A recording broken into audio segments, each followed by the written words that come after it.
Don't think you got the concept right. Double moral bitterness is not my type, but still it kinda works on you. You got me paper thin, doing concrete face, stopping romance in the madness. You got me good, baby, keep on coming back to you. I know that you know it, 'cause you already messed it up.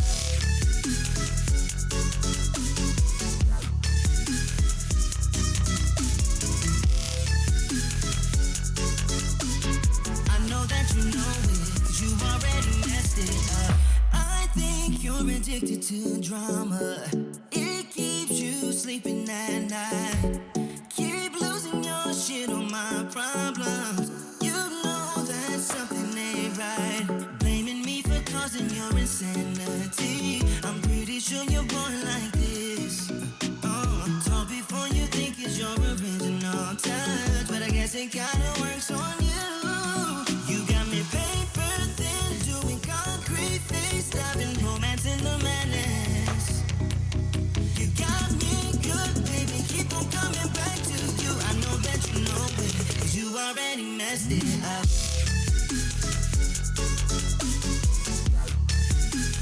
You already messed it up. I know that you know it, 'cause you already messed it up.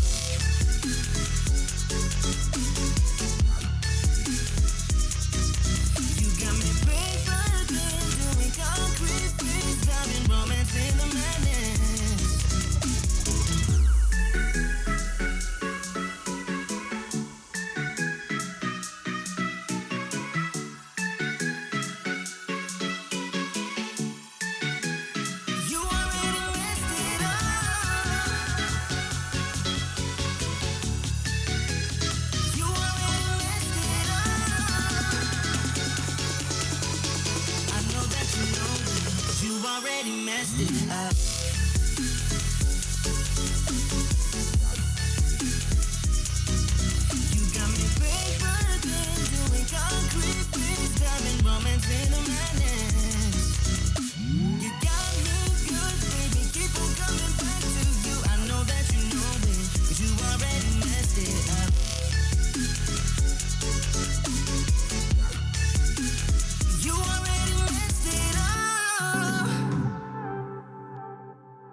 Oh, it's on tonight. Throw that thing from left, right, side to side. Yeah. All my friends are here. Play my favorite song right on top. Yeah. And we never stop. Music bumping, we just keep on rolling. Yeah. No, we never stop. Shake, shake, shake your honey till the morning. Let me hear you say I'm ready. Come on, now slide, slide, slide to the bar. Shine, shine, shine like a star. Let me hear you say I'm ready. Come on, now slide, slide, slide to the bar. Shine, shine, shine like a star. Yeah, I said I wanna see you slide, slide, slide.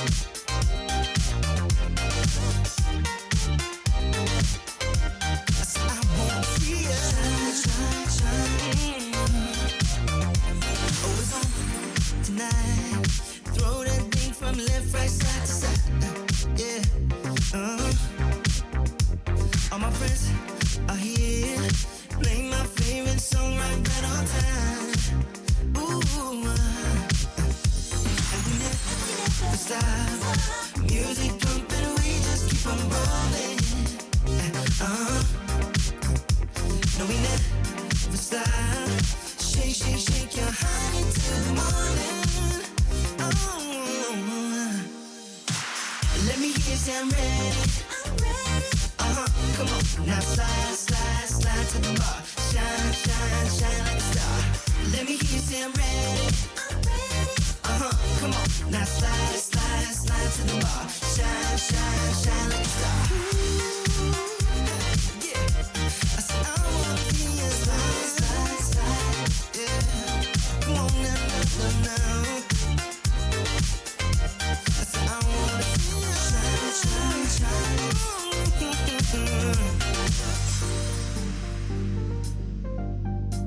I wanna see ya.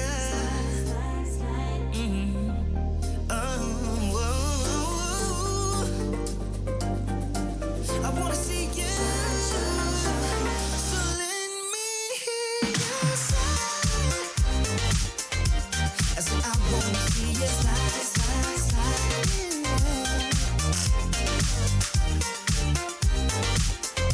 I said I wanna see ya shine, shine, shine. Let me hear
body shaking but not stirred. Just a lesson that I've learned. And so it goes, tables turn, and you're on your own. When I think about the way you used to be, when I think about the things you took from me, I know that I am so much better off. When I look at what I've done, I'm real hard. When I look at what I've won, come so far, I know I'm so much better off. And baby, you don't belong. When I think about the way you used to be, when I think about the things you took from me, I know that I am so much better off. When I look at what I've done, I'm real hard. When I look at what I've won, I've come so far. I know I'm so much better off. And baby, you don't belong.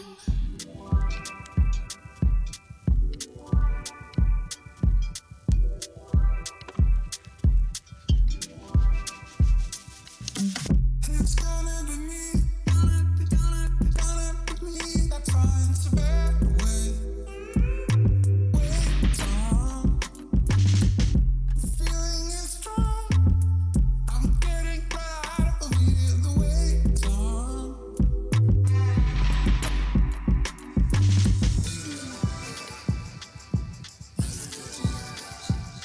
Come slow, come slow.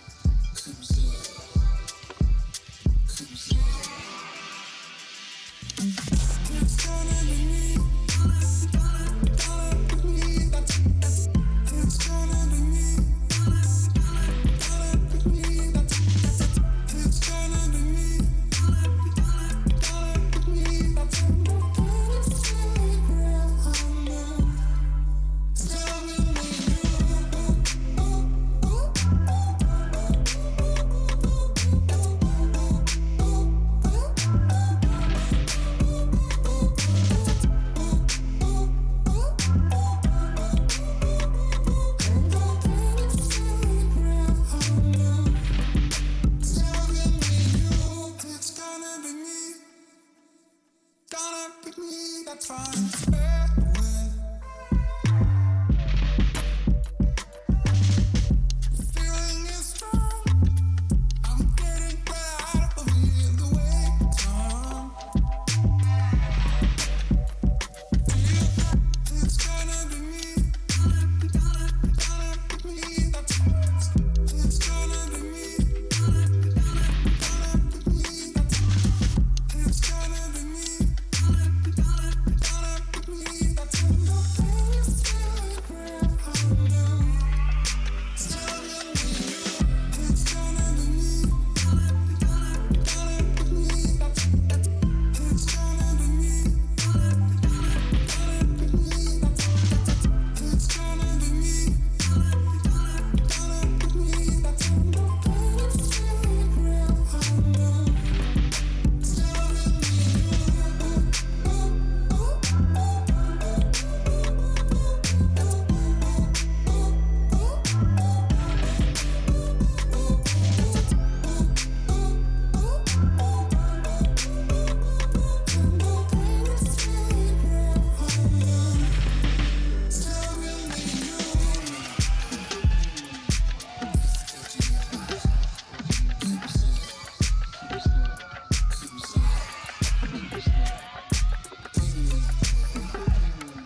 What you said is spinning in my head.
Good afternoon, ladies and gentlemen. Welcome to the Paladins Global Series. My name's Tom Battinger. I'm new here, but he's not. Evan Rainday, how you doing, man? Good, man. It's going to be a good morning. Glad to have you on the broadcast. This is fun. I'm excited. Paladins like to dip in and out. Very excited for it. But players that don't like to dip in and out, they're going to be earning their way to HRX. Today we'll be in Southeast Asia. These players are going to be fighting their way. You guys don't have to fight. Just go to highresexpo.com, pick up some tickets November 16th through the 18th. You're not going to want to miss it. Definitely the after party, one of the big kind of memories where you make it. It's not just that HRX is awesome, but you don't want the party in oftentimes, and that's where you go to hrxafterparty.eventbrite.com. Make sure that you get that $50 ticket. You will not regret it.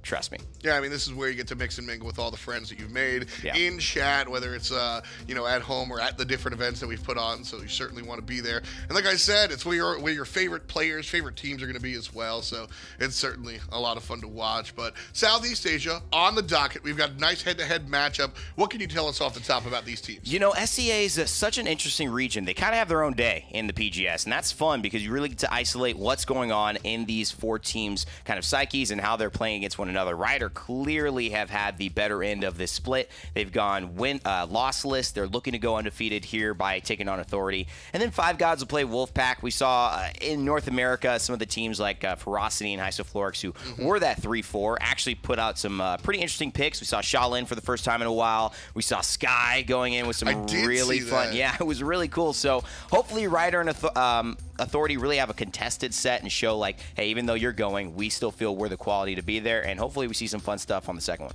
Yeah, I've been taking a look at Ryder, and these guys kind of do have a North American feel to them. So they do. I'm excited. I want to hopefully see that they watched yesterday and kind of taking some of that along for the ride. So picks and bans on the way. We'll take a look at the map first and foremost, and very interested to see where these guys want to play. At first, it's going to be Jaguar Falls. Good map, starting map. The Fish Market and the Bright Marsh bands. Not much to read from that. Bright Marsh is still a map that people like to play a lot. Not necessarily banned, but it can be tricky for some teams, and especially very punishing if you just don't get off to the gate. Khan, he's an interesting spot, Tom, because, we see him picked up whenever he's available. He's banned quite often, but when he does get picked up, especially in the PPL, I mean, he's not winning as much as you would assume for a character that's literally living in the ban screen. That's fair. I'm looking at the Torvald ban as well. I feel like there's a lot of ways around Torvald these days. Yeah. The shields can just be taken out by some of the more powerful characters. I'm looking directly at Ruckus and what he's able to do. Yeah. And even some of the newer characters, Koga can really shred him as well. So to see him still hang up here in the bans, a little bit interesting. Authority going to pick Makoa, and Ryder leading with Droxus and Willow. This is strong from Ryder. I mean, this is the team that you have to look at. They've done everything right, so I would expect them to do everything right now. The Droxus has been so just dominant, and he's one of the champions, in my opinion, that is in the pipeline for a nerf pretty soon. Oh, don't say that. It is, man. Don't say that. That Abyssal touch cooldown, he just gets his punch reset. It's only a 5-second internal cooldown. He gets all of his dashes back. I'm down. He's just dash, shoot, dash. I'm with it. You're into it. That's You're an Androxus main, though. That's I have been an Androxus main. You can't talk to him about since that, before the game came in. That's what keeps me here. That's right. Andro does it. Jin on the right side, and then Authority going to finish off their draft. A Furia. An emoji. They're trying to figure out if it's going to be the emoji. I don't think so. Well, I mean, wow. When was the last time? I mean, you're the guy on the spot. I honestly don't remember. I don't remember the last time we've seen emoji. Jaguar Falls and Bright Marsh are the maps we do see her on, though. Sure. And it's one of the strange things that happen. A lot of things rose up in the 1.4 balance patch and 1.5. Androxus got buffed. Torvald got buffed. Khan stayed relevant. Drogos was just more of an impact because we've seen Bomb King banned throughout a lot of these, so the Blasters dynamic changed. But emoji just disappeared. I like the last pick Pip, though, from Ryder. This is interesting. There's solo support, so he's going to go Mega Potion or risk it all with Catalyst. But I'm really interested to see how this emoji works out. Yeah, the Pip's interesting. Pip is a character where we always talk about metagame being influenced by the patch scheme and what the numbers say. Right. But Pip is an interesting character when it comes to the real, true mental metagame because players, you don't see him very often, and it can be tough to really play against him if you're just not used to it. Absolutely. I mean, one of the things I like Pip the most for is that 5th pick slot. He comes in, and he's just like, you didn't expect me. You maybe know how to play around me, but maybe you don't, and I'm going to be able to do exactly what I want. There's not enough pressure damage-wise to be able to shut me down. He's one of the best 1v1 champions in all the game, despite being a healer. And look at this. He seems to be selecting Catalyst, so really saying that we do not care about healing up Lilian very much. That's very, very risky, but confident as well. I mean, this is Can we say half support at this point? I mean, oh, he did the last-minute switch. There we go. Okay. Okay. That's for us. That's for us. That's for us. That's for the. He was doing that for us. So now a full support with the Barrack, the lone Barrack tank. It's one of those kind of triple DPS lineups here, trying to see if they work out. Solar Blessing is supposed to help Psy Conqueror stay alive, but that wasn't working. The dead zone from Willow shutting it down, man. And look who it is. Drox is just coming off the top. One of my favorite damage dealers, because he's just so you're getting what you see. Yeah. There's high damage. Good luck if you hit those headshots. We've really seen an increase in players looking for that sort of build. And I mean, look at the damage he's able to do to tanks. Just zoom in, zoom out, see you later. And he's using one of our favorite, I think, yes, and it absolutely is. Defiant Fist. Every time he shoots that revolver, he's going to get an extra stack, and it's going to stack up to 100% damage, which starts at 700. Could be a 1,400 punch coming at you. That's an insane amount of burst. One shot, and that is 2K health. And that will take down Koga, that will take down Skye, that will take down Eevee, all in one hit. Ryder right now trying to really push this payload forward, and they've got to pass, I think, one of the easier parts. This next choke point is going to be one of the more difficult spots. Dolan 10 on this Willow. Willow, I think, affects the game in two different ways. One, she's obviously has access to Nightshade and shutdown healing, but she also impacts the pick ban phase. You see Willow picked second overall. Yeah. That really drove Authority away from some of the more pure healers. Absolutely, and I think Inara here is one of those champions where you try to take, and hopefully you get Willow on your side. This time they weren't able to do it, but the triple kill from MJ. This flank is out of control right here. Dodge He's looking rolling. for more. Looking good, man. I love it. It's the best part about these kinds of moments is you can see that Ryder, although they're lossless, excuse me, and looking to go undefeated here, Authority can push back. And they've never been unable to push back. They've gotten wins this season. They just haven't been able to put it together against the top team. I mean, Authority is in that second spot position. You're looking at 3 and 4 with Wolfpack and the other squad, and those are teams that need help. Whereas Ryder's just undefeated. That second place team is always going to be battling it out. Got some wins, got some losses, and really it's just any given, what's today, Thursday? Yep.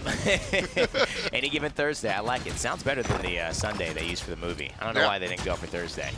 They weren't watching enough PGS. They weren't watching enough SEA. That's always your problem. If things aren't going well in life, you're not watching enough SEA. 50 seconds, and I mean, so far this push hasn't really gone anywhere. So, I mean, that's a good sign that Authority have come to play today. Yeah, this is a real tough spot for Ryder to get through. And, you know, Moji's very interesting because I think Moji's one of the stronger champions at really locking down a choke point like this, which is interesting to say because I don't think Moji really does anything special, but the ability to just output damage in a stationary spot like a Ruckus would or something is really powerful. And as I'm saying that, Androxus don't care. Ray is just out here slaying players, getting past this choke point, behind enemy lines. That's what you want the Droxus to do. You want him to nether step right behind everybody and just shoot him in the back of the head. It creates this impossible problem where you have to look two ways and you have to fight both ways. And that's why I think Authority here are just hard-pressed to be able to counter it. The Moji good at surviving, but not as good as getting to her spot, as well as Androxus there. The Defiant Piss damage. The Defiant Fist damage. Welcome to Thursday morning. He's mad, dude. He's very... The Defiant Fist damage, yeah. He's very defiantly pissed that he wasn't able to get that point. I mean, Authority gets the defense there, but the triple kill comes out, and now it's a 1-for-1. Ryder, I mean, just didn't stick to the payload. Yeah. Really awkward play there. Bit of a drop. Yeah. Bit of a drop there. I mean, they had that pushed. It just looked like maybe some lack of sustain, and that's what you're going to have with Ryder in their lineup with that solo Barrack. He's 0-2. He's got the Master Riding, the Bulldozer 2. This is going to help to remove the Warder's Field from Inara. That's one of the big things she's playing around. But outside of that, he cannot sustain the way that a Solar Blessing and a Makoa can. Not at all. And, you know, I just have to, I have to just ask a plain old question. Master Riding, is it really that important for Barrack just to get on the point and set up shop? Well, actually, one of the most interesting parts about Barrack is it really is a very crucial card, even since the beginning, because Barrack's so much better when he's set up with his turrets. Yeah. Going finding that kill, as we discussed it, and the Ancient Rage goes off. But, you know, a Barrack who's set up is a dangerous threat. A Barrack trying to get in can't do much. He's got the teammates, though. He does have the Willow and the Pip that have that area denial that, you know, I feel like he might be able to sneak on in there. But clearly having some trouble here. Drops down a turret, has to boots away, but ultimately in some trouble. Luckily, he does have some friends around the bend. That's going to be a nice kill for Wanda. And And Lil finally goes down after running around. And you know what? That's the reason why he's got Master Riding as well. He's just going to die a lot. He knows it. He's up against the Makoa and a Nara and a Solar Blessing, which is 6,000 health every second. Every second. And so there's really no way that Barrett can expect to sustain. He's just trying to buy time. I think that might be the key there. I think that Barrett does have a number of options and abilities to get back on the point, but right now this is a wrestle for the point. 81% going the way of Authority, but Ryder going to step on in here. Only 21, so a nice breakdown so far, but neither team really breaking it out. Makoa steps on the table and immediately gets flipped. Now it's going in the direction of Ryder. 93% for Authority, but the red team taking it back. I love it, and Psy Conqueror gets the Evil Mojo impact. Darkness Rom focuses him, but it's not enough. He pops out, but only to find his own demise waiting for him on the objective. That kill on Cassie was huge. Yeah. She was just going to come out, and everybody on Ryder was low HP on the point. Cassie could have came out and just pop, pop, pop. Yep. Gotten him nice and easy, but Jin comes through. Really important play by Frosted Soul there. That shuts down the Cassie. That opens up the objective point. Point goes over to Ryder, and now you've got a couple of seconds where it doesn't matter. Let Ryder set up shop one more time and look for the push. Hopefully they don't drop it this time. Authority making a decent show out of this game, but also making a couple of min-max mistakes there. Makoa paying attention on the right side, goes for the hook. At that point, you need to just touch the objective. You got to get that overtime ticking up. Soon, if you keep fighting there, you're going to have the Seismic Crash available. You have Moji who can one-shot the Barrack with her ultimate and make it snack time, and so just eat them up. And that's going to be an Ancient Rage that's popped soon. So you would have been able, I think, to turn that around with a Solar Blessing, but they just can't touch the point again. Yeah, just a little bit too ambitious almost. Yeah. It looked like they tried to go for a play that they weren't ready to execute, which, to be fair, I mean, 1 for 1, Ryder walked away from their payload last time. So Yep. fundamental Exactly. mistakes, fundamental mistakes on both sides of the coin this time around. That's true. Minute and 30 here, and it's 2-1. It's a Ryder who have won every single objective, Tom, and I don't know if they've deserved every single objective. I agree. They've played well, but I think that Authority here with a little min-maxing, this is not a map that's over. This is a map that they can win.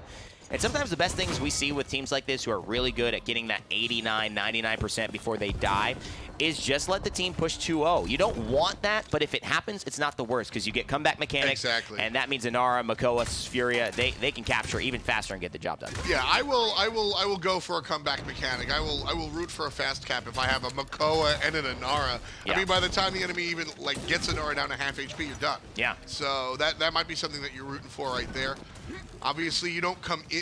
That's not something you come into the battle with, right? You want to be up front, but if you find yourself kind of wrecking in lap 2 and you're down behind, then all of a sudden your priorities shift. That's really what shows a strong competitive team in any game, is the ability to adapt and change up versus variables that are given. A lot of ultimates popped here, and that's usually a sign of cohesion and that a team is confident. 20 seconds left. That means they're probably not going to get it back by the next round, so they've got to make something work here. They weren't able to last time. Yeah, this push has to happen with the amount of resources they just expended. Right, with 10 seconds now, I don't know. Dolan's doing a good job controlling this. I think he's the one that they really have to focus on. He's going to flutter. He misses that a bit, but he's the one that they need to get down. If they can't control this Willow, then that dead zone is just constantly available, and that's shutting down so much of Inara's strength. Yeah, but good luck. There's so much mobility for this, and it's just Androxus that I think really can track down this player. Psy Conqueror goes down. Great shot by Pip. Big presence from Ryder here. Overtime, but this time, red team not walking away from the payload. Real close, and players are getting lower, Ryan. Excuse me, Rain Day. But another killing spree coming through, and I think Ryder might have this. Double kill coming out for Dolan from a distance. And they force the Ancient Rage, and I think that's going to buy enough time, but look at Sneaky Zen. He's just hiding in that corner. Lillian doing such a good job of buying time for them, Tom, and that's the key. He's bought time for Lillian to get healthy, to get Darkness Rom back on that pip. That's the burst damage they want. The Inara goes down. I don't know if they're going to hold or push here. It looks like it could go either way. Yeah, big plays coming out from Droxus and Jin together.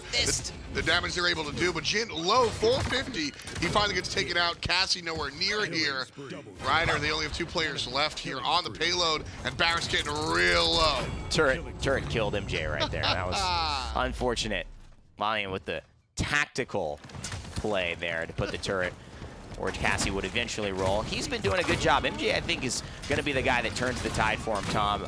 Obviously, Dolan has been an issue, but so is Frosted Soul in the Zen. He stayed alive quite a while. These Evil Mojos from the pit, Darkness Rom, have been devastating onto the front lines. And if they can just get rid of one of those things, which shows you the value of Ryder's composition, although it's atypical, they're going to have a pretty good opportunity to win. Yeah, and like I said, Dolan is doing a lot of the dirty work here, over 6 digits in damage dealt by a long shot. I mean, 30,000 above number 2, which, by the way, is Barrick.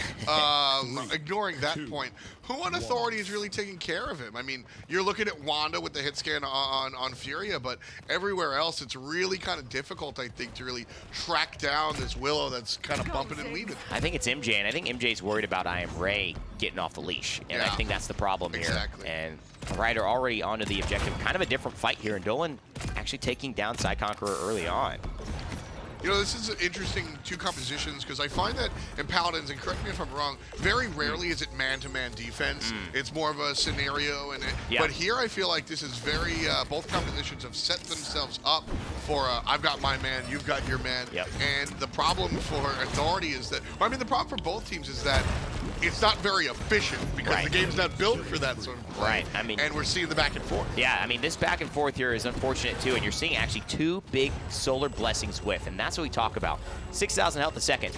But the caveat is you have to hit it, and if you don't hit it, then you get 0 health a second, and that causes Dolan to be able to pick up with the Nightshade the kill into the Makoa. Nice Pyre Strike there as well, but 99% for Ryder. That was the easiest capture I think they've had all game. Yeah, just not really an impact from Authority. They got pushed off a little bit early.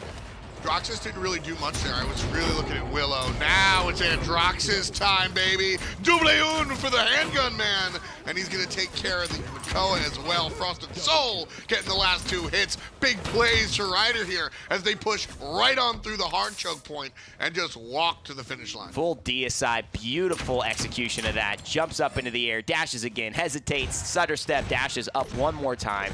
And the Accursed Arm is enough to finish it. And the Defiant Fist actually proving pretty valuable here on Jaguar Falls. I mean, it's some burst that's mattering. And Dolan barely gets back onto the point. And almost decides to take a vacation, says, I'll just work a few more hours before I take my leave. I'm really liking the Androxus Shin combo here. You're given that impossible decision, as you said before, where if I look right, I'm getting hit by the revolver. If I look left, I'm getting hit by the sword. And Ryder are doing a great job of pincering people in. And I think that's why we're seeing such high damage numbers come around. And I think this emoji could have worked. I don't see it working now. It's just too late. But I think it really could have been something that maybe surprised them. And as you can see, Darkness Rom on this pip. Beautiful execution with these Evil Mojos, finding himself in a great position to just secure the victory for Ryder. So that's game 1, and it looked really, really quick. Yeah, I wouldn't say easy. I'd say medium easy. Sure, right medium easy. Like a medium 4 rare. out of the 10 on difficulty scale. I really enjoyed what we saw out of Ryder, and it looked like Authority at moments had the mentality of what to do, and at moments had the mentality of how to stop, but really couldn't just grab the stop button overall. Yeah, well, I mean, map 2 is going to be interesting for me because I want to see if they really try to bring this Moji out. Where do they go from here? I mean, Serpent Beach is an opportunity for them, but it's going to be Frog Isle, so this is a little bit more of a fall into the Temple Isle Ruins theme for Paladins. And I think Frog Isle is one of those maps where if I just lost that game, I don't think I'd want to go to. Yeah, why is that? I think it's just such an easy map to lose momentum on. You get an early 1-0, and then that turns into a 2-0 just like that because the map's one of the shortest in all of Paladins. So that would be a devastating thing to know that now I'm just one objective fight and push away from going out of the set. And looking at the way Authority were playing, they were really playing for the 1 point at a time sort of mentality rather than just do what we saw at the end there where Ryder just kind of collects everything and runs with it. Drogo's the first selection overall for Ryder, really looking for the DPS. Makoa and Cassie, Authority going a little bit more standard here this time around. And that leaves option over to Ryder. We'll see a sniper coming out. Wow, so that's interesting. And they banned the Androxus, which is important. We've seen him kind of stay in that ban phase. The Torvald might have been something you wanted to let go because you give up the Drogos, and that's, although you get the Makoa and the Cassie, not necessarily something that you can count on performing against the Dragon in the Sky. No real hit scan on the side of Authority right now. And that was their problem last time around, watching Willow kind of fly around. They didn't have the hit scan to deal with the hard-to-hit character. And now I'm seeing sort of the same thing. Strix will certainly help Strix, Kinessa across the map from each other. That's the classic. That is. And you know what? Strix is just, on Frog Isle, usually had some success, but lately has been underperforming. I think Kinessa's been clearly the better sniper over this last 6-week period in the PGS and the PPL. I wonder if teams are really just seeing it's a lack of efficacy with Strix in the meta that's arisen as a result of some of these flankers and some of these damage dealers, the blasters being on blast, so to speak. But I don't know, maybe it's simply just a matter of the kits against each other at this point. Might just be. Ryder up 1-0 here. No. What's that? Reign of Terror, I doubt he's using that. It's a talent that allows Drogoz' salvo to pop out instantly, reduces the cooldown of it, right. But it's just never used. I mean, I can't think of a reason why you'd use it over anything else. But I wouldn't have thought they were going to use Defiant Fist either on Androxus, so we'll see if he stays with it. And if so, we're going to have to take a look at the loadout. All right, let's take a look at the loadout. Hover over that talent if you can, just for a second to show them what it looks like. So, always fires 6 shots, has its cooldown reduced by 5 seconds. I mean, technically, I would believe you could unload your clip and then instantly salvo, so you get kind of 12 rockets in a row. His big burst damage is what he's looking for, as opposed to some of the other builds we see from Drogoz, which is more on the focus on the AoE, right? Yeah, absolutely. Combustible's been the biggest thing in there. We don't even get a chance to see his loadout because he dies instantly. He's the first blood. Yeah. I Am Ray finds a beautiful headshot, double kill for I Am Ray. Kinessa outperforming the Strix side, say, so far. Hey, look, I'm new to the SEA scene, but I think I have a favorite player. Androxus game 1, and the slam shot Kinessa game 2. I am all aboard. Conduct me away. And you know what? This is really the Spitfire and the Bask. These are the 2 cards that he's chosen for. He's going to heal on the salvo, and there it is. That instant salvo doesn't have to reload. But you see, it's not really getting a kill. It really didn't make much of an impact on that fight. He's still in the same situation, hasn't turned the tide. And again, I question this, but you can tell they're feeling pretty confident here. I like the idea going up against Makoa, because the amount of damage he was able to exert onto the Fernando there was actually really heavy. Didn't result in a kill, but I mean, that's one of the tankier targets on the map, right? Right. So I think if you get pulled by Makoa and you just yeet all your rockets, I think that's an exciting move. And I'm not saying it's number 1, but I understand why they set the table the way they did. Sure. And I want to see it work in action. Yeah, I would love to see a little bit more of that and see how he's operating it, because truly this is the first time I think we've ever seen anyone use that. So maybe he's been practicing and looking to have a little fun with it. Psy Conqueror, though, finds a couple kills, and then Kitty Fiesta, is that the first kill from the Strix? Seems like it might be the first 1 or 2. Yeah, hasn't been, Strix has not had the Jiffy Cat plays that we've seen out of Kinessa across the way. Kitty Fiesta here with the long-range sniper, trying to line up some shots from a distance. And yeah, he's getting them, but the positioning, I think, from Ryder across the way is just a little bit better than this open angle that you have here on Frog Isle. And he's just so much more lethal. I think I Am Ray on the Kinessa, it's one of the reasons why I think that she wins this matchup, is because she can headshot Strix and kill him instantly. Yeah. But he can't, right? So you've got to do more to get the same result, and that's always one of those interesting situations where you feel like maybe didn't win the draft there. Kitten Fiesta now actually backing off, and they still haven't gone for the Dragon Punch. Not just yet. He's hanging on to it. This might be the moment, actually, because it looks like Ryder has really kind of spread players out. That I don't like. Yeah. The long-range salvo, I'm not on board for that. But when he was up close and personal, that did a lot of damage, and I sort of understood the build. Well, what's interesting, too, is he's running with Bask. You are getting that healing. You're and healing it's 600 health, and I don't know if that scales off of the amount of people that you hit. I mean, there are a lot of really interesting things. I mean, yesterday in Sky, I found that, you know, there's a card that says every poison bolts you get reduces the cooldown to smoke screen. But she shoots 3 poison bolts. So I don't know if it's the clip. I found out each poison bolt's reduced it by 2.5 seconds. So you almost get a full reset. So some cards actually have some hidden value that they don't look like they have. Maybe that's what it is with Bask. I haven't played with it a lot. Oh, well. The classic. Dolan on the back this time around, not going to really make it out. 18 seconds to go. Ryder, the only one with a point here. They have gotten the payload, but they haven't really pushed it any further. Authority has done a good job of really maintaining control of the point after the fact, as they lost the damn point. Yeah, it's a very weird thing. I mean, Ryder have gone for this solo, well, not the solo barrack, but the Inara, and it feels like their sustain is almost lessened. Like, they've had such little impact in pushing this fight. Part of it's because Sai's having a really good game at staying alive. He's keeping the anti-heal on these targets. He's finishing them off. He's bursting them with a fireball. And you got to give a shout out to the Moldava, who he couldn't be doing it without. The Mending Spirits and the Swift Spirits that he's adding in his loadout keep Fernando healthy, but also super fast with that 35% movement speed is just something that you can't forget. Yeah, Nando's been a really big application. This is some of the hotter plays Hello. from Ray early on.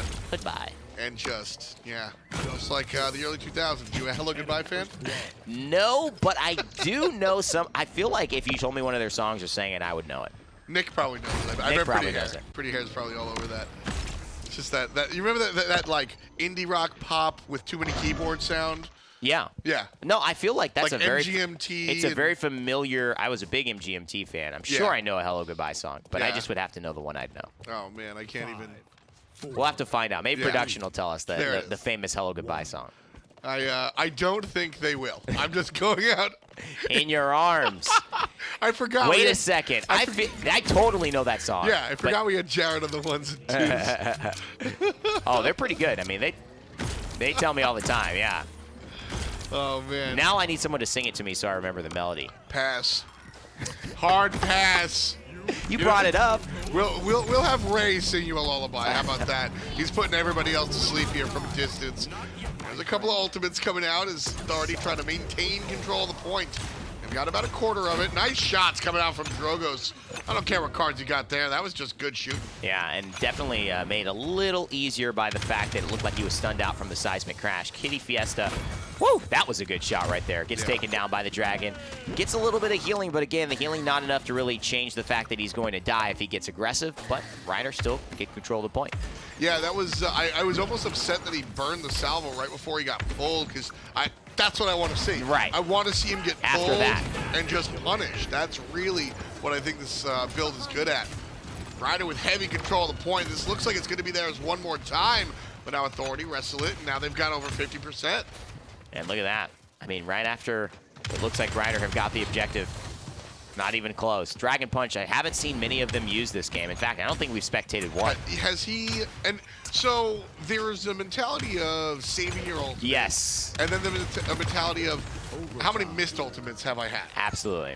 And Drogos is not an easy one to find, especially with the Strix. This is a really rough moment. He's using it because it's overtime, and he wants to try and tilt the tide. Boom. Luckily, the Fernando doesn't have the Immortal, so he will stay alive, but he still is going to be killed. Kitty Fiesta on the sniper. That's part of the reason why he's so hesitant to go in. Yeah, that was a nice shot there from Strix, who we kind of lambasted before. He just hasn't been as effective as the Kinessa, or maybe I should rectify that. He hasn't had as many kills and seen as much action as the Kinessa. Right. But when Strix is finding the kills, it's on that Drogos, and it is at an important moment. And So his presence, too, Tom, is just what's keeping the Drogos at bay with those Dragon Punches. You know, Sai has to literally send a thank you card to Strix because of the fact that he stayed alive so much because he's been unwilling to go into the back line. Whoa. Finally, we see a little bit of salvo action, but it's I Am Ray actually in the scope who's actually found the kill. big damage coming out from the Drogos there, and I don't want to take anything away from this guy's salvo build. I think that really did just... that Authority has to adjust.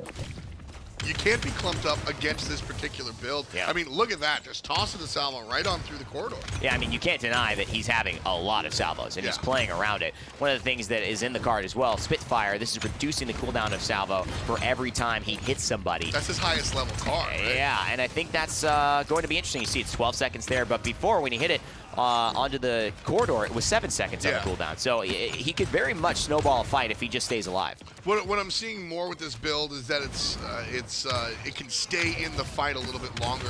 Yeah. Usually you see Drogos just kind of revolve around the spit. Yep. This time around, he's just going in, salvoing, and hoping he can do it again. And I believe that this actually does apply to multiple targets. So if he hits two people right here, he's going to get 1.25 seconds off of both of them. So instant salvos are possible here with Reign of Terror. He's going to use it now, only 13 seconds back off. Kind of an interesting minigame to see how many seconds he has off of his salvo after each one. This is a really good moment for Ryder, though. They're doing a ton of damage just without any ultimates, and if need be, they've got the Dragon Punch, but I think this one, they're just going to be able to walk it in, and there it is, the IT crowd. 3-1 so far for Ryder. They're able to take this one to the bank. And you've given him this really nice, I think, compliment on the fact that you like the innovation he's brought. And actually, I'm going to second that. I do appreciate seeing this in the way that he's performing. He's playing like a combustible Drogoz, where he'll pop out, use the fire spit, knock everyone around, get some damage, charge that ultimate, and then go back behind the corner until it's safe again. But he's just doing it with salvos, and it's happening quite often. Salvo has extra damage to shield, so that works against the Makoa for nano composition, so he's gaining more value there versus if he was against an Inara, which it wouldn't apply. So, you know what? I'm actually kind of having fun watching this. And not only that is he's opening up his team to not really have to pay attention to it. Yeah. Anytime you're a DPS that can heal yourself, look, what does he have? 2,400 HP. Yeah. 600 is not half of that, Right. but it's enough to kind of keep him relevant. And when Kinessa's just deleting the other characters like that, it's always a nice little touch on top of it all. You can run a lot when you're worried about killing a Cassie and you've got a certain build, and then Kinessa headshots the Cassie for you. Pretty much any talent's going to look good in that situation. But I think 3-1 Ryder here looking to close it out. I am Ray. You said he's your favorite player today, and I can see why. Yeah, just super accurate, really fun. And he's not taking many chances this time around, but that's fine, because game number 1, he was Androxus behind enemy lines more often than not. So I've seen both sides of this man's coin, and I'm down. I do really like that. I think a lot of good ideas from Authority. You can see why they won a lot of matches in this region, but haven't been able to do it against Ryder, who just feel a little bit more connected with what they're trying to do as a unit. They also feel like they just got their drafts figured out a little bit more and how to execute on them. And it feels like they also just have some superior players. Yeah, exactly. And anytime you go into sort of the innovation world of a competitive game, I always say playstyle is kind of a dirty word, because in competition, look, I'm sure you love to play your oddball sky builds. No target found there for Drogoz. But there's a right and a wrong way to do things, right? Absolutely. So when you're venturing into innovation, you're either really, he doesn't know what's up. You're either really low on the bottom because you're willing to try anything. Right. Or you're up on the top where you're so confident in your team's ability to play around yourself that you can add new things. Absolutely. And that's what I think we're seeing out of Ryder's Drogoz here, where it's an experiment. I don't think this is his main build. No. But he's given it a shot, and he's got a team to back him up with it. Well, Authority look like they've lost Authority in this set, and I don't know if they're going to get it back. Damn Zesse now playing not afraid here, to quote Eminem, in this set, going against the Strix and onto the point. And now Ryder, they're going to take that 2-0, and they will be your representatives here going to HRX for Paladins for the SCA, and of course, coming to the qualifiers here in November to see if they can make it. Really excited to see that one. Ryder, the undefeated here in Southeast Asia, that really has something to say. When you look at these international regions, there's, all regions, there's a disparity of talent because the top teams are scattered amongst, right? Yeah. Ryder doesn't get to play against some of the top-end teams in, CIS, et cetera. They only get to play in their own region. Yeah. But when you see an undefeated team, I don't care what region you're in, all of a sudden you've elevated to you demand the spotlight. Absolutely. And these guys hopefully will make a run. Really, we've seen Brazil, we've seen Latin America, we've seen even CIS have their moments at LAN. It's been all throughout the year. It's been last year at Worlds with Nocturnes making that semifinals run, taking Navi to Game 7. But I think at this point, SEA is really that region that has yet to put together that 5 group of players that can really change the tide, give them a little bit more respect internationally. Could be Ryder. So it could be Ryder. That's a big moment. Congratulations to you guys. And of course, we got another set coming up, Tom. So day's not over. Not at all. We've got Wolfpack and 5 Gods on the way. We go to break? We roll right in? I think we're rolling right into it. Good. I think we are. Good. I want to see some more Paladins. Let's get right to it. Map 1, again, the Jaguar Falls. Interesting Frog Isle ban. I feel like Frog Isle is a very just safe map that most of the teams can play. Yeah, and I think, with Frog Isle, again, when you look at confidence, a team with a lot and a team who knows what they're doing and executing will finish that map in 6 minutes. Right. It's so short. You know what you do. If you get out drafted, there's nothing you can do about it. Luckily, they allowed both snipers to be on both sides. They had enough of a balance to where nobody really got the teeter-totter till late. Sure. But I think Wolfpack and 5 Gods may not feel as confident here, and especially these teams who want to show up big on their last day, but they also want to find a win to make their score look a little bit better in the league.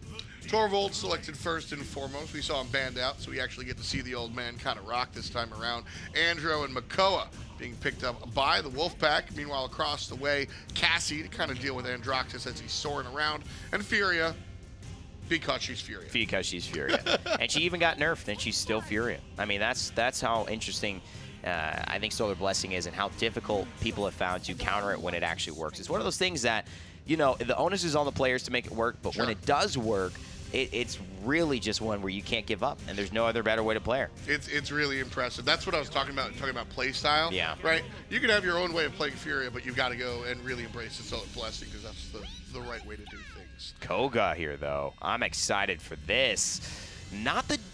You know what? It's so unfortunate because Genos fell out when Koga came in as a champion. Sure. And I would have loved to see Luminary combined with what Koga can do. So he's getting that healing while he's fighting. And he's got he's got a great card called Trigger Happy, which gives him up to 50% more healing while he's shooting. So an Astro Mark on there gains 50% more value just because he's Koga. I would have loved to see that more often, but still just going to try and utilize him. Koga can have some real extended DPS as well. Some of his cards and talents allow him to just keep shooting forever. Can be really, really scary. Oh, baby. So we're going with the claws. So I think because Master of Arms got nerfed, this is the first time we've seen Koga and a Blast Flower from Sail. This is just wild. I mean, there's a default way of playing Willow. Yes. And we're not seeing it. Yes. Well, I've been okay. So this is so interesting. So something to prove at level 1, but he's got Criminal Record. He's got Harsh Training, which I like. He's got Raw Talent 5, which I don't like, and he's got Wind's Embrace 2. So the thing that I like about Criminal Record is when you're in the Dragon stance, you are losing health. Every second, you're losing 200 health every single second. Now, you're trying to make that health back up by healing with Wind's Embrace, but also by life sealing with your Dragon Claws. So this is what he's going to do. Just look to take these duels and just slowly look at that timer. His health is just going down. Try to beat that timer by killing the enemy first. And he's not doing it. It's risky. He's definitely not doing it. He does have some healing from his friends. Fury is going to heal him back up, and that's kind of the interaction that we're looking for there, where Ikju is going to look to be hyper-aggressive, and Fury can hopefully keep him alive. And notice I say hopefully, because that health really ticking down low. So it's really good because you look at it, it's about 1,200, a little bit less than 1,200 damage per second, but it's in 600 chunks. So it's bursty, but it's also really solid, consistent DPS. So the Dragon Fangs are great, but Wolfpack don't care. One of the big problems with this investment, is that you have the dead zone from Willow. I don't care if Blast Flower's there. The dead zone still cuts off all the healing, so no life-steal, no healing from Fury, no healing from Agility. It's all kind of wasted there. That's your entire game plan. Yeah, that's remember last time we saw the creativity from Drogoz? What if the enemy had a button that said you can't salvo? Exactly, right? exactly. That's what we're seeing here out of this Koga build. So, I mean, just it's gonna be an uphill battle for Ikju, but of course he does have the regular guns and can go in that direction. I'm with you. I don't like the agility card. Moving faster against Hitscan and Droxus doesn't really do it for me. And the other thing too, Tom, is it's one of the worst scaling cards in his kit, and it doesn't really change the fact that it's like you're getting a ton of value. 20% isn't that much movement speed. We have champions who can get 30%, who can get 50% movement speed. So 20% to invest 5 points in, that's 4% per point. That's just, there's a lot of other ways. He could use the health. He can use anything. And when you're playing against, like I said, you're playing against professional hitscan players. Yeah. You might be able to outrun hitscan in your ranked games. Yeah. But different story here when, I mean, look what Knife is able to do here. Big ultimate coming out with the Cursed Arm, double kill right off the top, and then just a long-range shot in the back. Winds up being triple kill for Knife over here. You're not outrunning that with 40%. No, no. There's no way to get through it. A big talking point, though, that I do want to bring up is Sailor. I do want to watch this Blast Flower Willow. This was my kind of hill that I died on for Willow. Okay. I said that I truly believe Blast Flower is the best way to play her. So break it down. What's Blast Flower? What's the thesis? What are you trying to accomplish, and how do you accomplish it? So Blast Flower is really just this consistent scaling of damage. The more you hit, the more damage you do to that target. You can stack it up by basically hitting them once, twice, and 3 times, and suddenly Willow, instead of hitting for 500, is hitting for 800 per shot. It's an incredible amount, and it does scale up, but the problem is that a lot of people aren't willing to risk that, and Burst is so valuable and competitive that there's really not a lot of outplay there. It seems like maybe off the talent screen, she had switched over to Nightshade, and she definitely did, so unfortunately my dream will still be shattered, and the thesis will be broken. Not published today. Another dark day for a research psychologist here. I see the mentality. The problem is that Willow is she's a tool. Yeah. And her job is to take care of anti-heal, right? Yeah. Like Nightshade, that's what she's looking there for. You can use a screwdriver to slam in a nail. Yeah. Right? You can use the butt end to hammer in the nail. So you can kind of force her to be that heavy DPS character, you know, with some different builds. But she's always going to be the guy that's there to shut down the healing. 96% for Wolfpack here, and Ikju actually with a really nice Cyclone Strike to just clean up Sailor, and that's his big problem. So if he can stay alive, he is one of the best champions to snowball with his Dragon Flanks. You're going to see there's really not a lot that Mini can do, and he's got the Inflame to his back. So 5 Gods, I think, should capture this objective. Ikju did a great job there and was pivotal in that moment, and it has everything to do with the coordination or lack thereof across the way. When Wolfpack are all sort of set up on the line of scrimmage, if you will, this Koga has really, there's nothing he can do here going up against the shutdown from the Willow, etc., etc. But when everybody's spread out and kind of haphazard, he can really sneak in there and do this sort of thing. And you know he needed it. That he saw it. It was so real. He wanted that Willow. He's like, if I get her off the board, it's game on. But he hasn't been able to do it. And I think 5 Gods and Wolfpack are playing a minigame where if Wolfpack can keep Sailor alive and keep this anti-heal on the table for when this Koga approaches, Dragon Fangs is essentially negated. However, if Koga can get the Willow down or Torvald can keep Koga alive in the midst of those fights, then 5 Gods can snowball and can keep taking objectives here. Yeah, Koga's found himself at the top of the player damage charts, and that's really just come from these last couple of flanks. Yeah. His ability to just obliterate the last couple of players has been really impressive. Cassie's number 2, but I feel like her damage has been low impact. Yeah. It has, and you know, she's really silent, and she can have that impact where you don't really notice it, you don't really see it.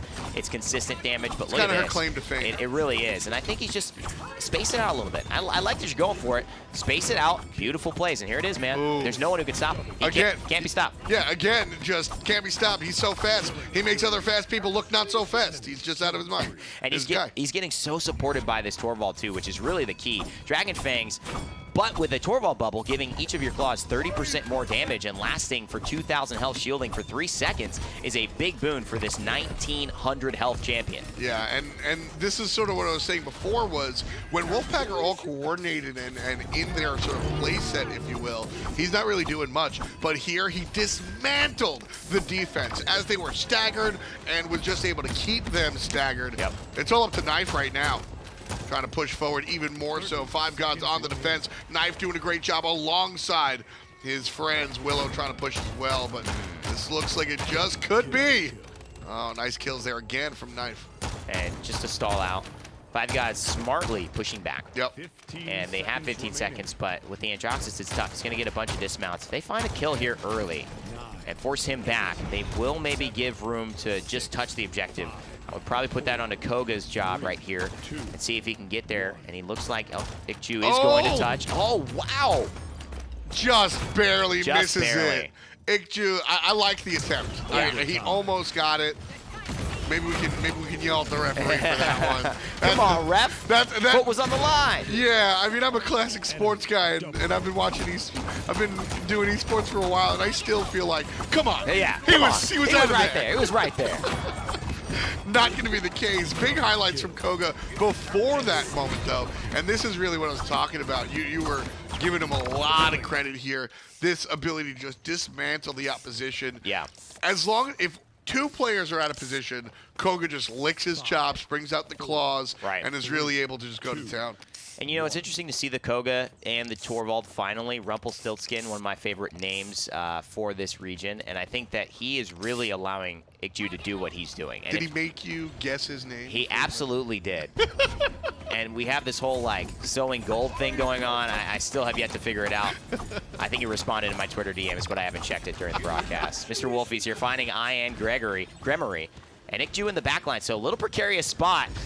Oh, good dash. Oh, that was really well timed. Tried. I really liked that. Unfortunately for him and his fans, Knife comes on top. But that was quick thinking. When I see quick thinking on the newer characters, that also excites me. Yeah. You've been putting the time in the gym. Totally. You really need to. And I think a lot of people have slept on Koga a little bit, and they've tried him, hasn't really worked. And, you know, it's HRX time, so I think a lot of people are trying the stuff that already works, trying to get better at that. But there is going to be a team that utilizes this Koga, I think, at a pretty high level. Right now, though, Trexia probably wishes he had big game. He could take down that ancient raging turtle with 10,000 HP, but it looks like Ikju finds himself in the snowball situation and already has 2 kills. He does fall down, though. Nice kill coming out from Ying, who's been rather successful for her team. Testing the point now. Oh my, Five Flame. Gods trying to snatch it away. 50% already. Wolfpack seeping in here, Rain Day. But I think Wolfpack are gonna have a tall order because here comes Fernando right on top. But they've got their, looks like, they're gonna do it. Front line back. Here's the question. They Cyclone pushed Strike them. couldn't get off. And you know what? I think that's a different game. I think there may be a victory here, or at least a continuation from Five Gods. That's it. If that ultimate from Koga actually gets off. But it was a beautiful hook. It was a beautiful follow-up. And honestly, Wolfpack, great execution at the end. Execution is really, really the game plan here, is they were just able to set everything up. And like I said, when they were 1 or 2 players out of position or staggered a little bit, Koga was able to have his run of the party, and that's where we really saw Five Gods kind of come and step forward. But that really didn't happen all that often. Wolfpack was able to do what their namesake implies and just stick together as a unit, and that really stopped the lone assassin from really finding the backline. Really good job, though, I think, of augmenting with the Koga to can do well. That was the biggest thing for me as we take a look at, obviously, Map 2 coming up. It's going to be interesting, Tom, because do they go back to this Koga? Stonekeep is one of my favorite maps to play Koga on. I think he's got a little bit more flexibility. He can isolate targets more. It's a little bigger, so you can't turn around like a Wolfpack and all 5 aggress onto him. But I don't know if they'll even go for it here. It was a little risky. Well, I like the Koga here as well because you need some vertical mobility, but you don't have to fly like a soaring character. Yeah, you can just climb up. And his ability to just climb up, it's really, really versatile. And sometimes when you see the really tall maps, it's tough to really justify that Koga pick. But I think this is one where he fits in rather nicely.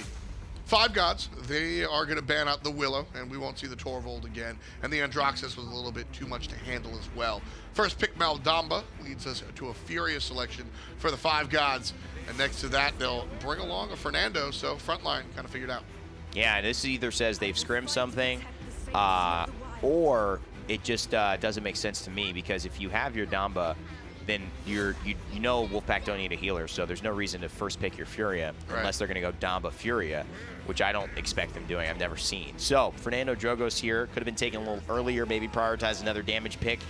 But they're going for the buck, and maybe surprise factor is the other reason why you can do it. That way you can flex on the damage dealer rather than just picking up the healer everyone knows you need. I mean, sure, that's possible. I straight up, Buck is out of my wheelhouse. I just don't really know why you select Buck. I mean, when you select Buck. Wolfpack, they've got a great front line. Inara and Mako is kind of the dream front line. Maldama to back it up. Wolfpack have, I think, like baby's first composition here. This is really long-range damage, soaring damage, healer, 2 front line.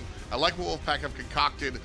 Five Gods, on the other hand, they get a last pick Khan. That's worth noting. But that's kind of crazy he's fallen that far down. And I mean, Strix and Eevee, you wouldn't usually bet your money on them right now, at least in this meta. But Eevee, I think, is making a little bit of a comeback.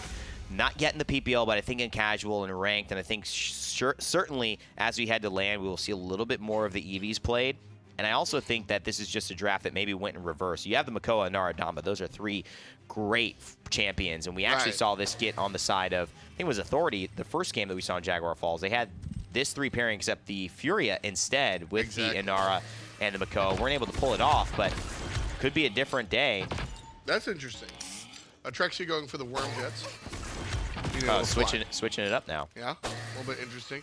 Can we see what Buck's using one more time? That's bulk up. All right.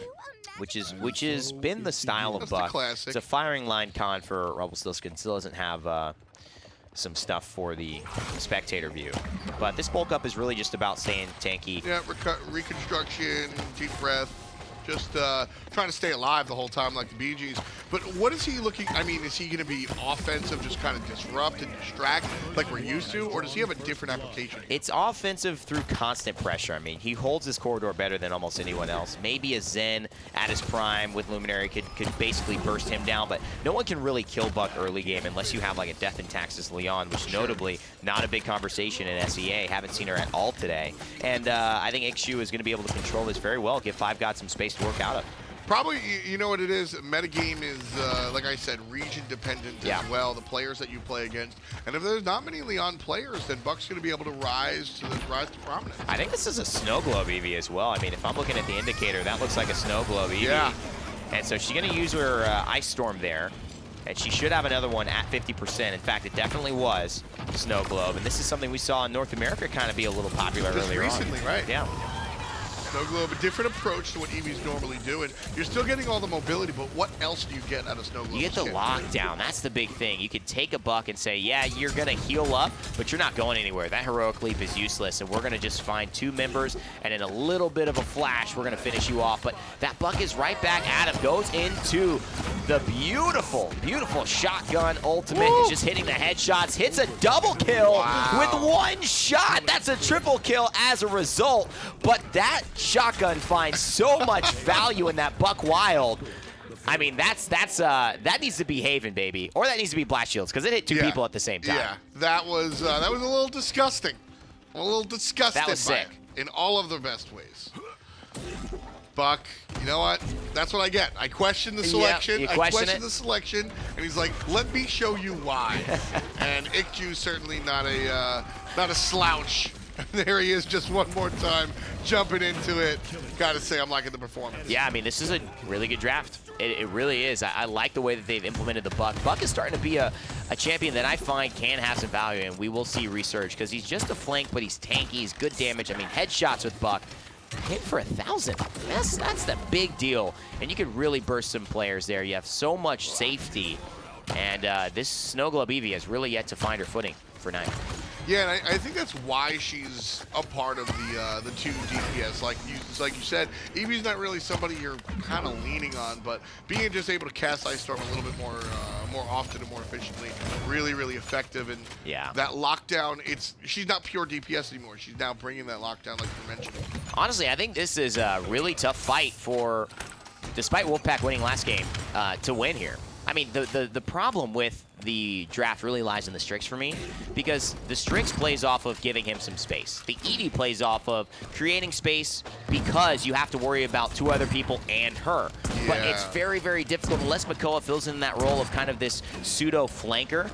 I don't know if Eevee or Strix are going to have enough space to operate on and really snowball these fights, pun intended, the way that they want to. There's no one to distract. You're exactly just staring at the sniper, right? Snipers work best when there's everybody on the ground and you're just accidentally getting hit. Buck Wild one more time, and he's doing just that. The double kill. He's going to heal back on up, and Makoa is going to be next. Just kidding. Jumping up on top, looking for the DPS. Ikju on a tear right now, Rain Day. And boy, the Buck, 8 kill streak right now for him.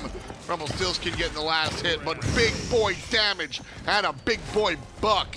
Loving the shot. And they still haven't pushed this in, but it looks inevitable, doesn't it? I mean, Mux is going to go down here, and it feels like Ikju is really doing the right thing, which is prioritizing the back line so they can't help, isolating the front line by himself, and that's just a beautiful play. Great game sense, great execution. Ikju's been phenomenal today for me. I think 5 Gods right here, and this is the shot right here. Look at this, coming up, right when the Makoa hits in, he's going to hit a headshot, boom, and he's going to hit right here, 2 people with 1 shot, and that is one of the interesting things about Buck. His damage is technically, you would think, Haven, which is direct damage, hits 1 person. But anything in Paladins that hits 2 people at the same time, which technically his shotgun can do, should get mitigated by blast shields. We've had that distinction not made as well with Dredge. The Harpoon can hit multiple people, but it's called direct damage. So either they need to fix that or that's got to get fixed somehow. But it's a pretty interesting dynamic that we rarely see taken advantage of, as well as Ikju did there. One of the fun things here about Paladins and games with nuance is characters like Buck. I don't think he's an evergreen character. He definitely doesn't fit in every competition. No. And this time I'm looking across the way. We just talked about how Strix and Eevee can be easily harassed because they're characters that like to exist in a world where other distractions can give them credence to do their thing. Exactly. And without those distractions, they're easily just oppressed, and that's what Buck does anyway. So it's kind of like Wolfpack set themselves up, gave themselves a -1 by selecting into this composition, and the Buck gives them another -1.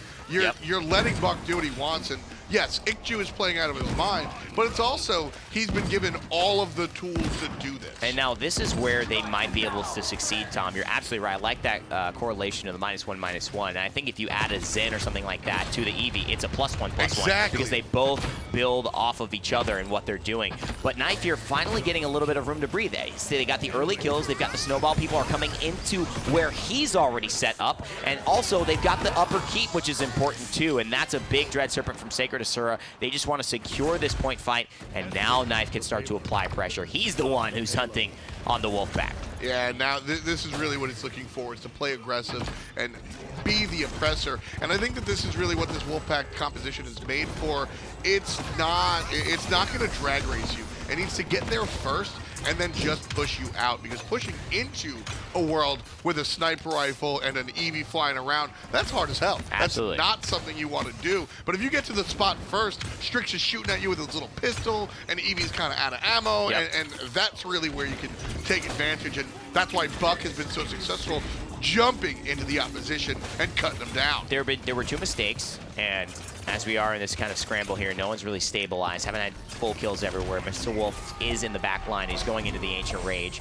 Questionable, but the Solar Blessing whiffs, so maybe it will work out at the end of the day. They still have to buy time, probably 2 seconds left, but they get the results. So back to what I was trying to say is that there was a mistake on the left side, and it's Rumpelstiltskin dying, as well as Ikju, who dies there. They kind of didn't expect the Strix to go that way, and they ended up getting caught off by just a numbers game. They had 3 versus the 2. And if they can just be a little smarter, back off when the numbers advantage is there, or maybe rotate, because Buck has that heroic lead, I think they'll be in a much better spot next round to be able to fight for it. Certainly going to look for that one. Knife looking for anybody that wants to fight him, being really just hard to lock down. And Five Gods haven't really had a problem with that up until this point. Nice. And I think this is really the moment where we're seeing a lot of efficiency out of this Eevee. Up, down, left, right, still trying to find the shots, but Drogos does weave out of that one. Yeah, and you know what? It's a hard matchup.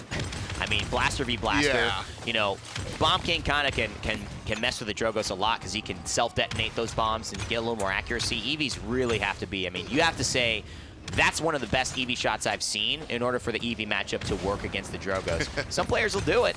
I mean, there's no doubt about it. Put Sheko on that from Fnatic, and that's fair. He's going to do it. But at this stage, it's a much harder task to ask of someone. Still trying to push forward. Five Gods doing a decent job of it as Knife tries to bring the payload past this point. And I think the original choke point you can see down there, good job from Muxty. He's going to be able to stay with the objective and push it forward while Knife really distracts everybody. Ooh, but good. Five Gods has to be aware. And I like that, Tom. He actually gets the Solar Blessing to be able to heal his front lines, even though he's under pressure. Beautiful stuff from the Fury on Five Gods. And I think that's Knife doing the right thing. I think that's Furia just doing the right thing right back at him. And unfortunately, that's going to result most likely in a defense, especially with Sacred Asura going down. Double kill from Rumpelstiltskin. And it's going to be 3-1 Five Gods game point. This was Rumpelstiltskin and Ikju deciding they wanted to defend this point, where the two of them just jumped to the back line and they pushed everybody out. There was nothing that you could do with a Khan and a Buck chasing you. What do you do? And you see that here too. I mean, part of that highlight that we just saw was him really choosing the right targets. He went to the back line. He said, I'm going to isolate the front line. I believe it's Mux on Wolfpack, and just let him be. Let my teammates feel with that. I'm going to make sure that it's a 1v4 for there, and I'll take the 2v1 on my end for a little bit because I'm Buck. I could sustain it. I could bulk up. Exactly. He's really got his head in what his specific position is supposed to do, which I think is the most important thing in Paladins, is understanding that, yeah, you know, I'm Buck and I can do some damage, but it's more about who I'm dealing the damage to and what the result of that damage is. You look at characters with crowd control. I look at Buck and I say damage is his crowd control. He's shooting you in the face with a shotgun and that's preventing you from moving. Yeah, and then that shot that he has, it is very annoying. Interesting to kind of ult Rumpelstiltskin there. Probably wanted to go for the damage. That's what Snow Globe does, but he's CC immune because he just firing like Battle Shouted right before he went into his ultimate. Don Quixote, however, finds Knife, and that hit scan pressure from a support. It's not what you count on, but it can make the difference when a guy like Don Quixote is piloting the Furia. Yeah, you're always willing to accept it. You're just not looking for it all the time. Yes, nice double kill. 2 players fall in tandem. Five Gods right now just sending everybody back to the dugout. And the Five Gods here are going to could just claim their point. I think so, man. I mean, I think this is going to be the game. And it's just such a harder to execute matchup. And this game is really won in the draft. Yes, the performance matters, but... Yeah, this is draft. You know, and also I got to give a shout out to Ikju and the way that he rotated with 5 Gods onto the upper cathedral. They sent Makoa there on the left side again to try to win that against, but Rumpelstiltskin says, okay, you're showing up. Let me just overpower you, bring you to my teammates, finish you off. We waste your Ice Storm from Knife, who thinks he can kill me, the Immortal from Fernando. It was great play. 5 Gods have looked good all set. I wouldn't be surprised if they take game 3. Like I said, I mean, this was, or like you said, this game was one of the draft, and I really give a heads up to Ikju and the squad there for just saying, because that buck was 4th selection for their team. Yeah. They got to see pretty much the meat and potatoes of what the enemy team was picking, and they go, all right, you have an EV and a sniper? Right. I mean, Buck's just going to get up there and tickle the back of your neck the entire game. And you know, I like one of the rare spots where lately I've really liked the Khan pick because it was last. You saw what they were working with. You said Khan can operate here. When you get the first pick, there's a lot of other big dogs and Paladins. There's a lot of other front lines who can contest, but he feels confident against the Strix, against the EV to buy enough time. I mean, they're very window-based champions. That's if Khan battle shouts, he gets a little damage immunity, CC immunity, and just hides around a corner, that window for EV and Strix to kill him is gone. Let's get into game 3 and see who's going to take this one. Wolfpack doing a good job so far. We're going to wind up on Fish Market. Interesting one. This one has a little bit of upward mobility as well. Yeah, I actually really like it. I think we might see a Koga here. I mean, I prefer... I want to see a Koga, full stop. Same. I prefer Koga on this map above a lot. Excellent in dismounting, but he's so wiggly. And I think that is a very appropriate word for how he plays on this map. There's just so many ups and overs and downs and ramps, and he can just shadow step. He can climb up and down, traverse the high ground. They're going to take away the sniper, which is going to give more credence to, I think, a Koga pick here from 5 Gods. But the Zen ban means that Strix is open, so now they have to deal with that. How do you go about it? Do you draft to fight against the sniper, or do you draft the sniper to play for your team? Yeah, it's certainly the thought process. Of course, Koga's where our minds are at, but you're looking at a potential for characters like Eevee, characters like Androxus. These guys usually do well on this map. Genos, triple not DPS, only back, but early. Yeah. And Barrack going to be selected nice and early as well. That's what's been weird, but, you know, they're both playing the same game. At least they both played it last game, which is, you know, I'll take my Moldamba first pick. I'll take my Furia first pick. Now the Genos gets taken with the Barrack, and maybe to avoid what 5 Gods were trying to do with that Torvald, Koga damage amp. Genos a different form of doing that. But the Inara, Makoa, Cassie, that is looking really solid for the side of 5 Gods. This selection going to be Leon. Finally. That is a very good pick. And by Wolfpack going with the Leon and the Genos, those are two kind of messages to 5 Gods. Don't pick Koga. Yeah. That's kind of what they're saying right now, is don't pick Koga. Ying for 5 Gods here. And the last selection, we've got 2 frontline. We've got a DPS to support. Who's the last DPS here? Ikju wants it. He wants it. I think he wants it. He wants it. The team is saying, but they have a Leon. Oh, you know what? Here's it's the smarter play. It's the smarter play. Now, it's smarter, but he's still countered in a different way. Koga countered because of the health and the sustain. Leon has a lot of easy confirmable damage. 800 with literally auto aim abilities is half of Koga's health, essentially. He's a 1900 health champion. I mean, he really melts in the wind, flies away like a piece of paper. But Buck, super tanky, but a lot of that tankiness comes from his healing. Recovery. And so she's going to have death and taxes. She's going to basically negate that out of the gate. And so I don't know. It's an interesting choice, but I think he goes for one that worked last game. Why not do it 2 games in a row?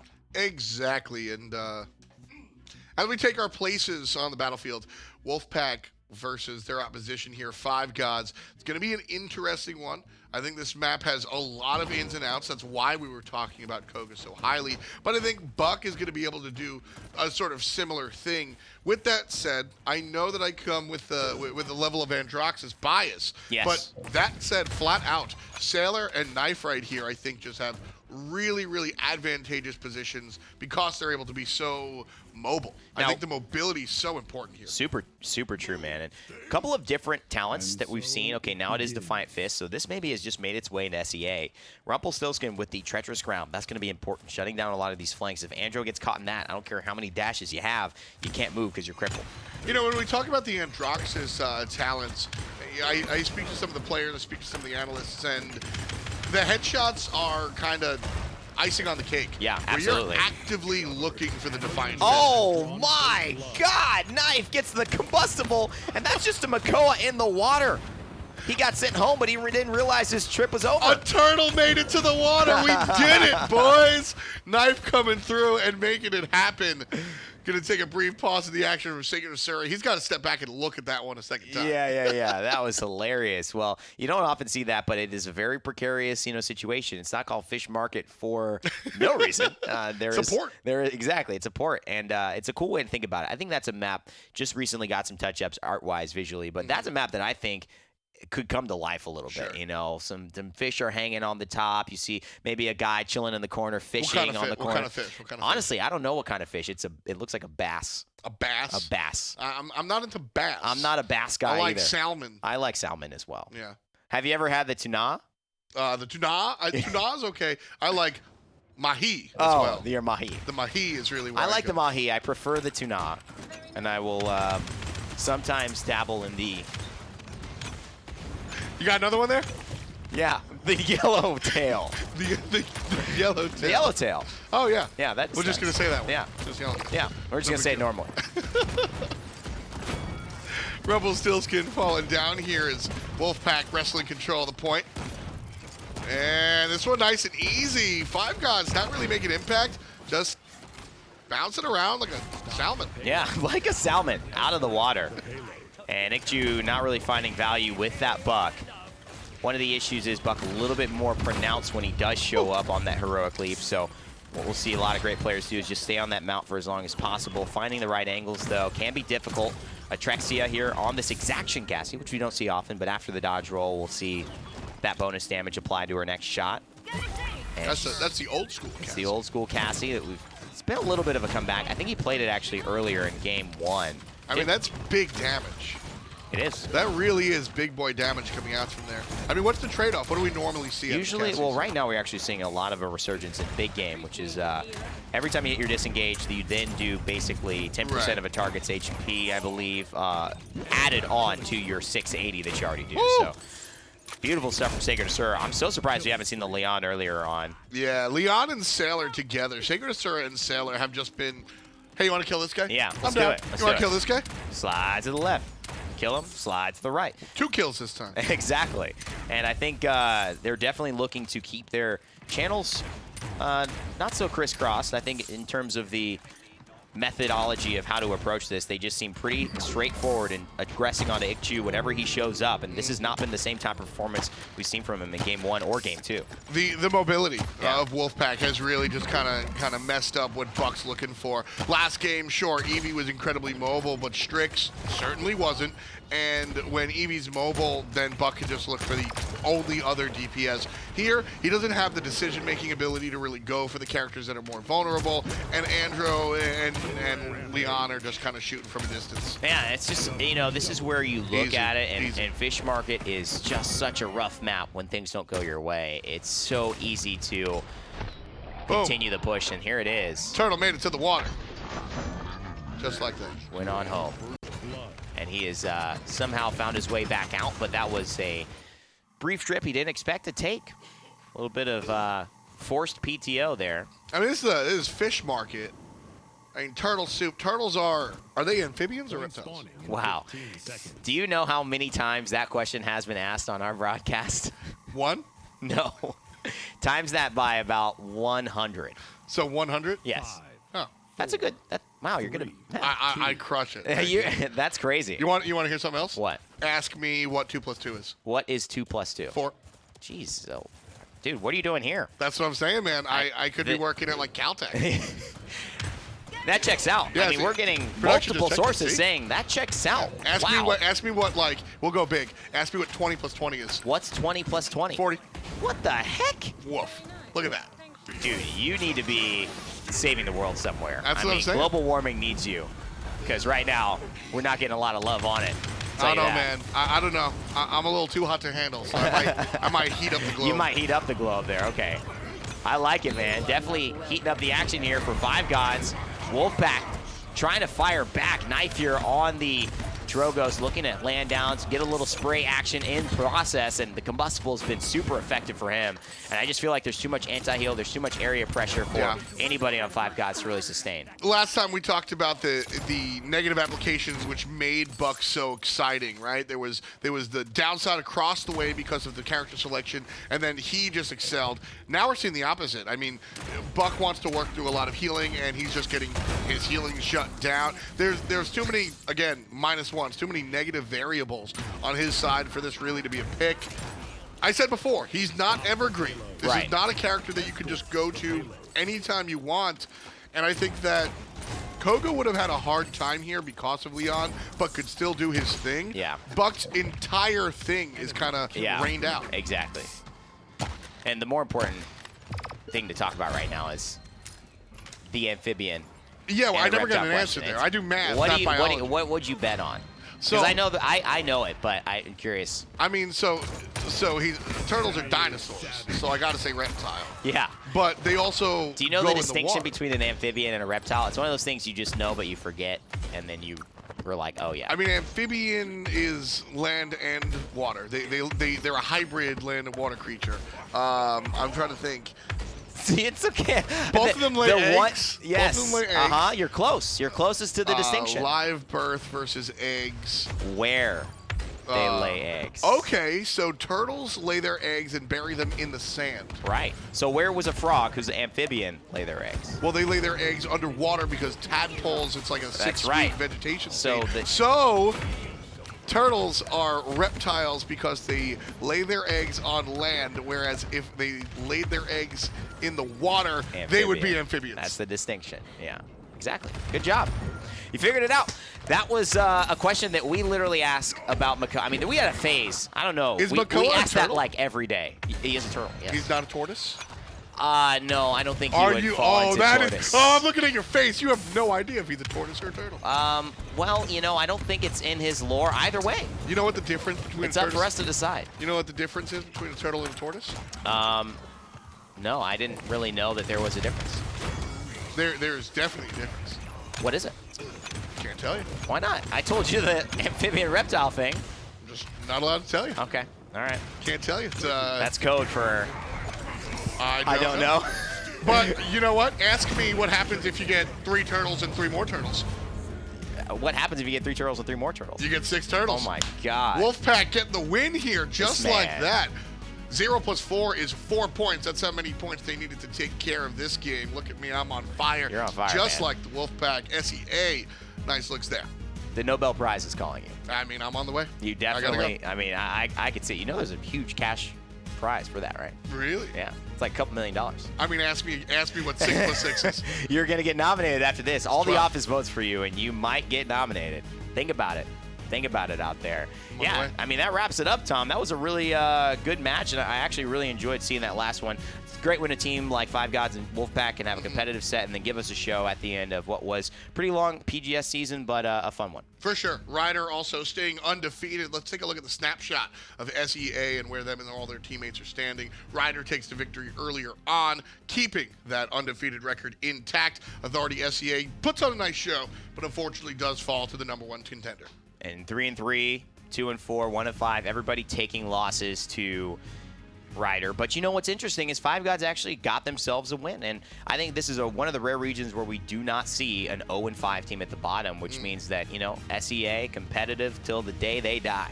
You know, so I think my first broadcast here, 5 Gods won. Oh wow! Yeah. So you're the guy. I'm the 5 God.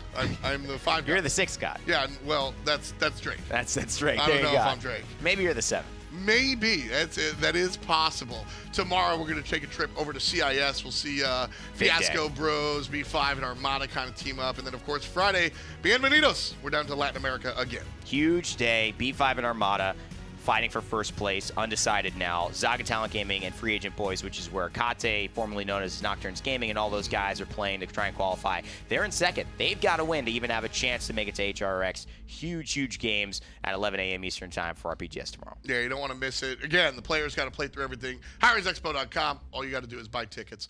That's going to do it for us here in SEA. I'm Tom Banninger. This is Evan Rain Day Rainer. Thanks for joining us. We'll catch you next time.